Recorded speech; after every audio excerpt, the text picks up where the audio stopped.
in a world that is very divided, or at least where we live right now is pretty polarized right now, Jesus says, I come to bring a sword, and fire, and division. Is that what we need right now? We're going to think about that today on Now at Devotion from Trinity Lutheran and Cyrus.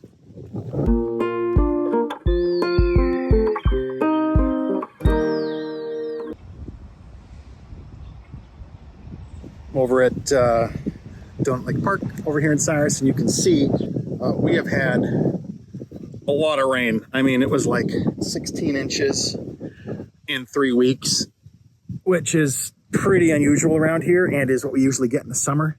I mean, you can see the edge there of the lake is just way up, and people's basements are wet, and carpet is getting wrecked, and all these things. And amidst that, we got to keep living, we got to keep doing life. And our text this week is from the book of Luke. It's the backside of chapter 12. And Jesus has been arguing with the Pharisees and then talking with the people who he tells in the chapter right before, or in the section right before this, he says, "Have no fear, little flock, for the Father wants to give you the whole kingdom." And that is in direct response to the Pharisees who have been, he says, making the law into quite a burden on them. So he's telling them, freedom. You are free, and the Father loves you, and the Father will provide for you. But then he goes on to say, if you think that I have come to bring peace, you're wrong. And that is a hard message to hear. What does he mean by that? So there's a thing that we do when we are talking about Jesus in the church, which is the whole time we're thinking this is the Son of God, and we're also thinking this is God who is powerful and creator and strong and all these things. And we assume that when Jesus is talking, he is talking with the authority of one who can just control everything, right? I have come not to bring peace, but a sword, he says, and fire. That's true. But remember, he's speaking to people who have total freedom. Just before this, he says, somebody says to him, hey, Jesus, would you work out this inheritance between my brother and I? And he says, who am I to arbitrate between the two of you? Work it out. And then he tells a story about working things out, right? And how greed is dangerous. In the same text, just a few bits later now, he's saying, do you think my message will create peace? Do you think who I am will create peace? No, it will make division. Some will believe in me and some won't. Some will follow my way of love and some won't. And further, it brings a fire. Now, remember, in the Old Testament, fire is about cleansing. And in this New Testament, fire here, I don't think is about destruction. It's about cleaning things up. God's going to gather all things unto God's self. That's going to happen. That doesn't mean people are going to like it. And that doesn't mean that people are going to agree with it.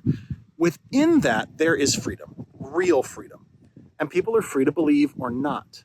But the idea that they would like Jesus' message, which is of peace and of love and reconciliation, the idea that they would like that? No, of course not. Because many people benefit from division. Many people profit from fear. Many people are in charge and want to stay in charge. And they don't want to follow rules, and they don't want to have justice, and they don't want to have peace. Of course not. That would be inconvenient to them. All those other people out there, you don't want those folks to have real power. You don't want them to have a voice. You don't want to have them somehow have a grab on your life because you have control and power. No, Jesus is exactly right. And the way he points that out is he says, you all know how to tell the weather. If it's going to rain, you go, it's going to rain. That's the same thing. I'm telling people that they should love one another and that God loves them. How is that going to go? He has no illusions about this. Of course not. We don't need any more rain around here. And the joke I have heard lots of people say is, oh, we got some more rain. Just what we needed. And of course, we all know that's not the case. And that's exactly what Jesus says today. He says, you all know.